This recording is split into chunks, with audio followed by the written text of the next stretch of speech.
Having conversations has been a very constant friend in my life, and I've had numerous conversations with a lot of people, and conversations pave a way towards learning. They help you structure your understanding about something, and they often even enlighten you, and they also surprise you, no doubt about it. So we have conversations with, I have conversations with people in my life. I wouldn't mind having a conversation with someone whom I happened to become friends with last week as well.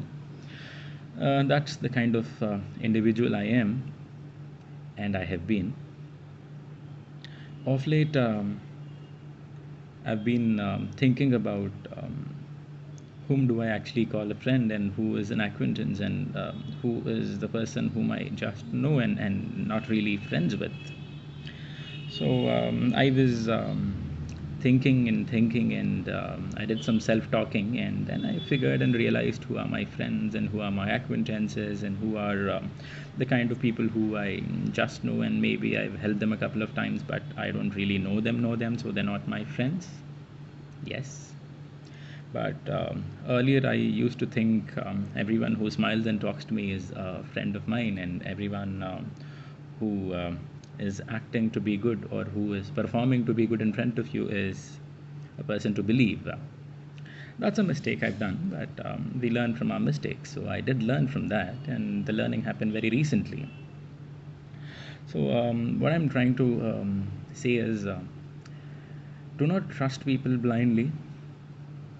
Do not think that or assume that you have a lot of friends, because only when tough times come you would know and understand who really are your friends. And fortunately, a few things happened in the past, and I realized who are my friends and who are not my friends, and I've also realized whom I have to avoid having or indulging myself with, because no matter how good and decent I was with them in terms of me helping them in various situations, and regardless of their character, first of all, I did help them because they were in need of it.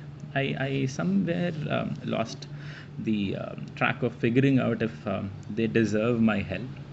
That's something which I completely ignored, and I was driven totally by my emotions when someone walks up to me asking for help, and regardless of the relation I maintain with them, I tend to help. I used to help them, and I did help a lot of people at that, and it surprises you to see such people who don't really know much about you other than a little that you help them and you are maybe a good soul, kind of stand against you and add a lot of fuel to what you're already going through. Unfortunately, that's the reality of life, and that's the kind of people we all live with in today's world.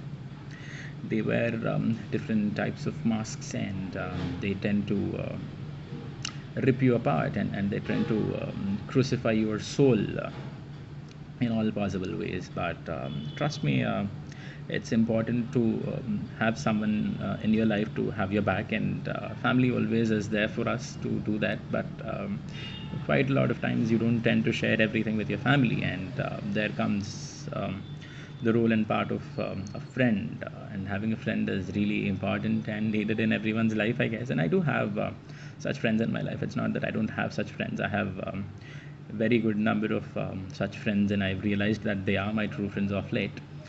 But whatever happens, you will have people talking about you. You will have people supporting you. You will have people boosting your morale up, and trying to help you think straight. But end of the day, it's you who needs to make a call about whatever you're going through.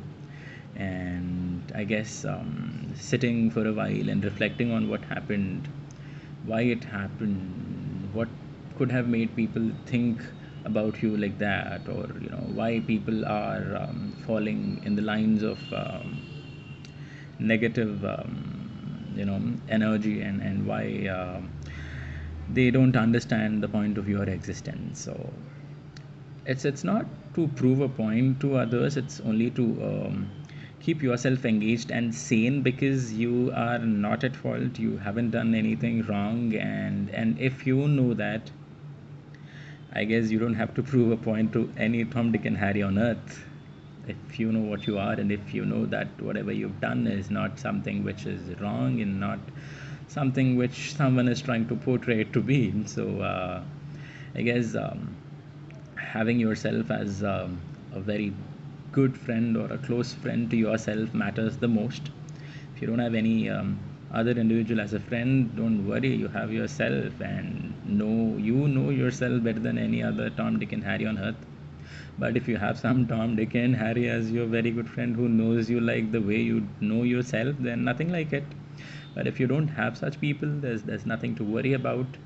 Having your own self when you need you the most is what matters the most, I guess. And be aware of whom you indulge yourself with, because sometimes knowing some people might put you in a bad or a dark place, and sometimes people might hold grudges against you for tiny bit of things, and they might come back in a very very very bad way. And just be careful, stay happy for what you are and who you are. And if you know that deep down you haven't done anything wrong, and you're not at fault, then you don't have to worry about anything. You don't have to prove that to anyone. It's not worth the struggle and trouble to prove to the world that you're not what they think you are. Doesn't really matter if 100 people think you are an asshole. It doesn't.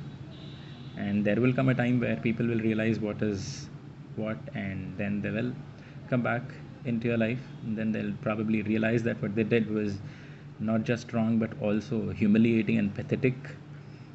And I'm sure such times will come. If a bad time had come and knocked on your door, and I'm sure if you are not at fault, then the right or the good time will also come and knock at your door and maybe bring people to your feet. So just stay positive, stay active, and try to reflect upon yourself, and find a friend in yourself. Well, that's about it.